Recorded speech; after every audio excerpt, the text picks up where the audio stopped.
Hello, ladies and gentlemen. This is Eddie Marcus again, spokesman and advocate of basic human rights for all people.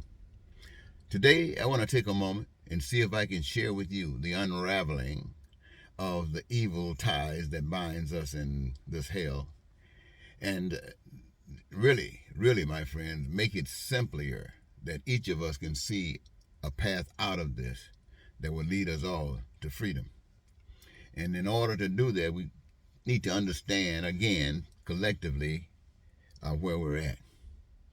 Imagine, if you will, the family that woke up this morning. This has happened to be a Sunday morning, but it represents a morning of any day, time, or year. And you're able to get up out of the bed, comfortably had a good night's sleep. You're well rested. Maybe just you or your spouse or significant other sharing a bed, or the baby in a bed in another room, or perhaps two other rooms that have some other siblings, and each sharing a bed. Or maybe it could have been a little situation where you had maybe same two beds, but 5 or 6 boys sharing one bed, and 5 or 6 girls perhaps in another room sharing another bed, or perhaps no bed at all, just a cot. But anyway, I want you to think about where you got up and it was really comfortable, and you were able to go into the kitchen, and someone prepared breakfast for everyone, or you were able to prepare what you wanted, do your thing, and having consumed that meal, you felt really energized, and whatever the day had been designed for you to engage yourself in, you go right about that, and everything is fine. And you go through the day with a wonderful day, where you're going wherever you have to go, doing whatever you have to do, and being satisfied that you've done a decent job at the end of the day, ready to prepare yourself to do what you do at night. Maybe go out, maybe to dinner, maybe go to a dance, or go do karaoke, or maybe go to a meeting of some sort. But eventually you go to bed, and you deal with your bedtime the way you deal with your bedtime. And perhaps another day comes forward and you get a chance to. Well, what I'm saying to you, ladies and gentlemen, is how simple it could be. This is a family going to the refrigerator, using the toilet, using the showers, using the bedroom, using the front, using the garage. Everybody access to everything that's there. Well, that's how smoothly families work. Now, many of you say, well, families work smoothly like that because they've had the resources to be able to organize themselves in such a way that obstacles that so many other people feel, they don't have to feel them. And this is absolutely true, ladies and gentlemen. This is why we're speaking today about the subject matter. And here again, we got to decide for sure together why these things exist in order for us to understand what has to be done to take it out of or dissect it. Anyway, when we see these kinds of things happening, ladies and gentlemen, they represent something. They represent not only what happens in our family, but happens all over the world. And then we ask ourselves, how do we identify these things? Well, let us look at something like this, ladies and gentlemen. I could go on for hours, but I just had a thought that maybe I shouldn't go on for hours. Maybe I should kind of shorten this up. Well, anyway, look at it like this. We have a family that is not a real family. We got a fake family, a pretend family. It's not legit. What we have is people all over the earth who have been deceived. All of us, as I see it, exist because we have bowed down to a lesser power. We have accepted a lesser power in order to continue to exist. When we think about our heroes, when we think about the warriors who were in this battle with us, who stood up and resisted, they all dead now, most of them. Yes, they're all dead. They are dead because they said no. They were not going to bow. The natives, you remember your story here in the West. It goes on much further than that, but let's deal with the West. Your heroes, those guys who said, we're not going to bow to what the pressure is. They went on to where men of great renown and women and people of great renown go, who yield not to the dictates of evil. And the rest of us said, well, we can't, the rest of you said, well, we can't fight this, so if we don't yield and bend, then we're going to be annihilated. And so you chose to be a slave rather than get out of here.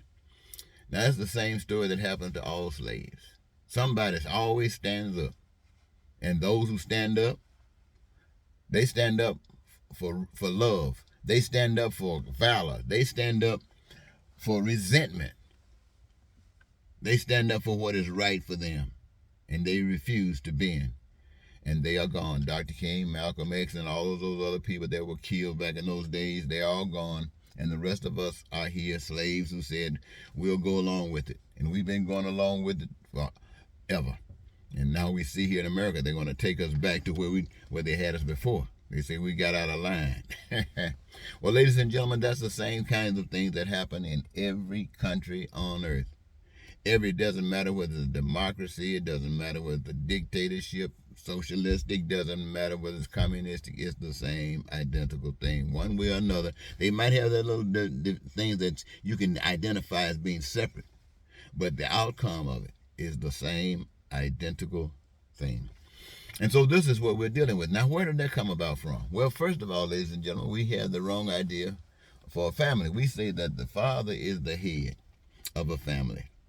And there's a structure. Everybody has a particular role in this family structure.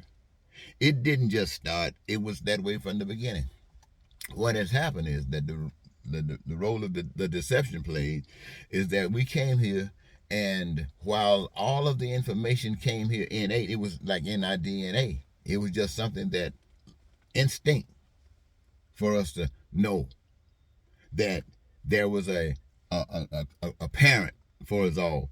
There was a parent for the existence of the earth and all the things that the earth can do. There's a parent for all of the humans and all of the living things on the earth and what those living things can do. There's a structure for all of that to happen. And as long as they lay to the proper structures, they can produce the different kinds of things. One way, since you got choice, especially with human beings, if you go a certain way, you have a lot of pain and suffering. If you go another way, you have a lot of beautiful life, wonderful life. And so the guys and heroes who died before, they were standing up maybe, hopefully, for a wonderful life. And if that's what they were standing up for, I can see when they planted their seed in the earth, this is what they grew up to be. So I'm saying to all of the human beings on the face of the earth, your leadership is a representation of that which does not produce the heavenly thing. Let me say it again. Your leadership represents that which does not produce the heavenly thing. And in that, they are no different. They all get their power from the same source. And what is that source? The source that produces a necessity for lying and cheating and stealing and terror and hatred and racism and bigotry all across the world. It's not just in America. You got people, nations hating different nations and this and that. And everything that they do with in mind, how can this use to make me bigger and better and more powerful than another? Everything they design is for that same purpose. Now, ladies and gentlemen, what I'm basically saying this. The structure as it is seen by the people is that there is a God, maybe, but you can't see God. And since you can't see God, there are people who claim to fill the role of God. And as they try to fill the role of God, they fill it according to the God that they're following. Now, for instance, there are people who follow the worst thing as I can see on humankind that you can do as far as representing that against life is death. There are those who have chosen to implement the destruction and the fear of death to control and manipulate people.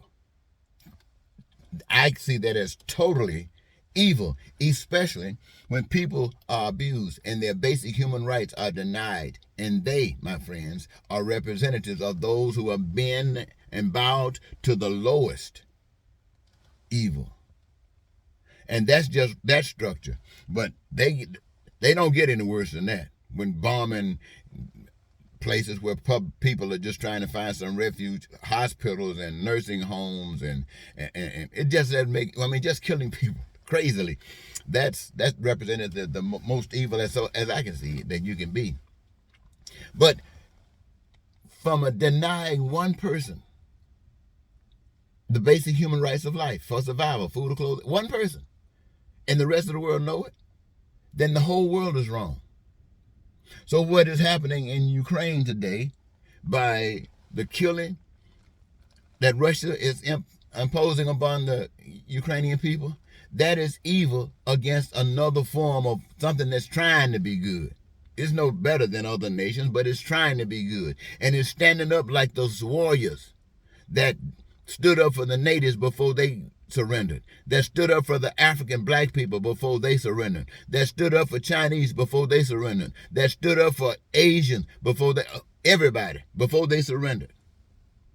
The Ukrainians are representing that today. And they have the power of all of the evil on the face of the earth against them. And everybody who in a position to do something to stop this stuff, like that, the people were in a position to save George Floyd's life. But they fear, evil was so strong in them. They took pictures and hollered, but that evil, knowing that what evil could do, prevented them from saving George Floyd's life. So they were cowards. They did some good stuff, but they were cowards. And what the world is doing right now, watching the slaughter of the Ukrainian people, giving them whatever they're giving them, and not stopping, engaging themselves to stop this evil, represents the world is a coward. I don't mean this to be offensive to anybody. I just want to tell you what it is. This is the way cowards act. Cowards say, well, I don't want to go there for because it might cause me something I don't want to commit to. That's a coward. That's a coward in any form. That's a coward in any language. So I want to say to the world, you, your representatives, the people of the world, your representatives, I guess they represent you, calling themselves trying to protect you and save you because they know how big of a coward you are.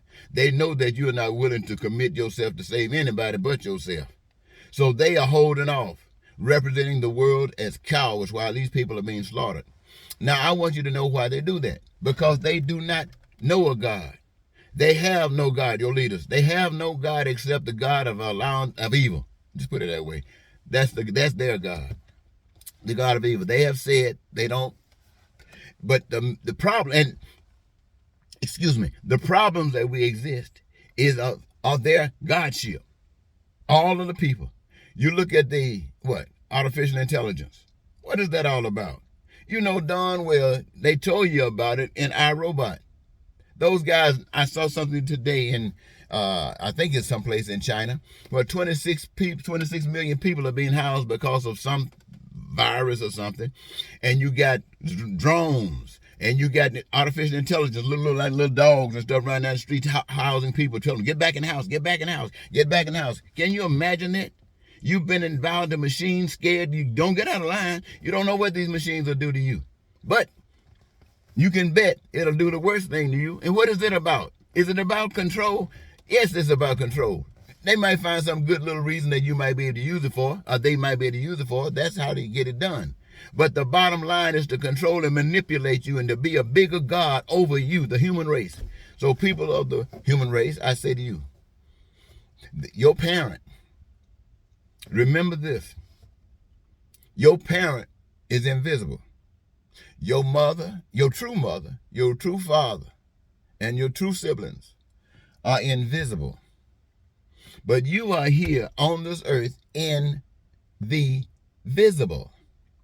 To live in this life, in this visible, as though you were in heaven, where your needs, your wants, and your desires are met, where you live in peace and you're prosperous. You live in freedom and joy, and your dreams come true. You do this because all of the resources that are used in the process of life are given to you freely by that power that you cannot see. Each of you have a desire, a want, a need. All of you got that. And that is aside from what is required for your survival. And this being the case, set up by your Creator, each of you were given a gift that you might utilize to participate in this creative process. So you're not just here, but you're doing something, you're engaged in something that gives you your greatest joy. Listen to me. It gives you your greatest joy. And having given you your greatest joy, all of the things that you can imagine have come to you and are at your disposal, at your will. Elon Musk, when I was listening to him talk today, and Irene, they call him one of the richest men on earth. Well, he utilized his intelligence. He utilized the system that he is living in and amassing whatever wealth he has amassed legally in the system of men. But that's not designed the heavenly way. The heavenly way that was from our invisible parents is that this intelligence came into the human race by this vessel to be used to do all of the things that he could imagine and others might be able to imagine because of him. From this, that it benefits the human race. Why? Because it belongs to the human race to be used as they determine it can and must be used as. This is the same thing for electric lights, for the telephone, for the streets, for cars, for everything that exists comes from the spirit world into this world to be used for that purpose, to benefit and uplift the human race so that it could be highlighted in the physical, just like heaven is. But those who don't know God or chose not to know God or bent to another power, there is a power. What I'm telling you is I'm speaking as a man that's bent to that invisible power of God, the invisible power of love, that invisible power of compassion for every human being on the face of the earth. Now, there are those who are bent to that other power.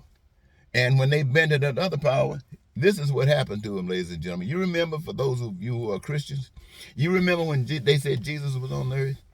And Jesus had all this miraculous stuff happening to him, to the people because of him. You remember they said that Jesus went up on this mountain with this old evil, whatever, devil or whatever they want to call it, and who was proposing to Jesus to do certain things, because of his power.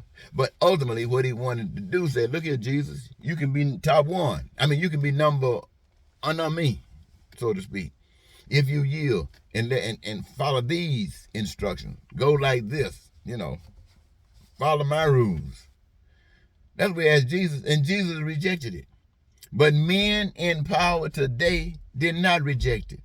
The people who use their political process, whatever, and continue to maneuver in these types of systems, they have gone against the right way. They're not concerned about the way they were produced heavenly, and if they are, they're not following the principles that would do it. So I'm saying to all the human beings on the face of the earth today, we exist as cowards. The evidence that we are cowards is that we see evil all over the world, but nowhere like we see it coming from Russia against Ukraine.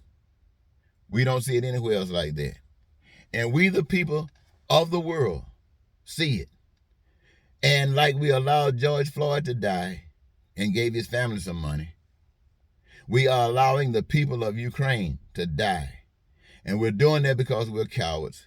And we're cowards because we do not know God. All of the stuff is nothing but projection. We do not know God. If you knew God, your love in your heart could not allow that to happen. Not only your love does not allow that to happen, your love would stop that from happening.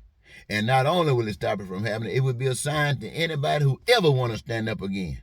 Like they say, punish Trump, so anybody else in America that might try to do this won't do it because they know he's not going to get away with it. And if he does get away with it, somebody's going to try it. Well, that's what's going to happen. Putin get away with all those other places people have been talking about, Syria and other little places that he's been throwing his evil around. Got away with it here, and he's going to continue unless there's a power that is not bending to evil, that can get you, the people. It takes you, the people. This is you, the people. You can't blame no government. It's you, the people. It's the American people. It's the Chinese people. It's the Russian people. Yes, a lot of us are deceived. All of us are deceived. Goodness gracious. But how can we get woke? Well, all I can do right now at this point is tell you And my speaking is not powerful enough for evil to kill me yet. I've been trying to get you fired up. I've been trying everything I could do to get you fired up. So evil can say I got to go. But evil right now is laughing at me because I'm having no effect. Anyway, I wanted you to know what's on my mind. So if you want to make a better world, you can.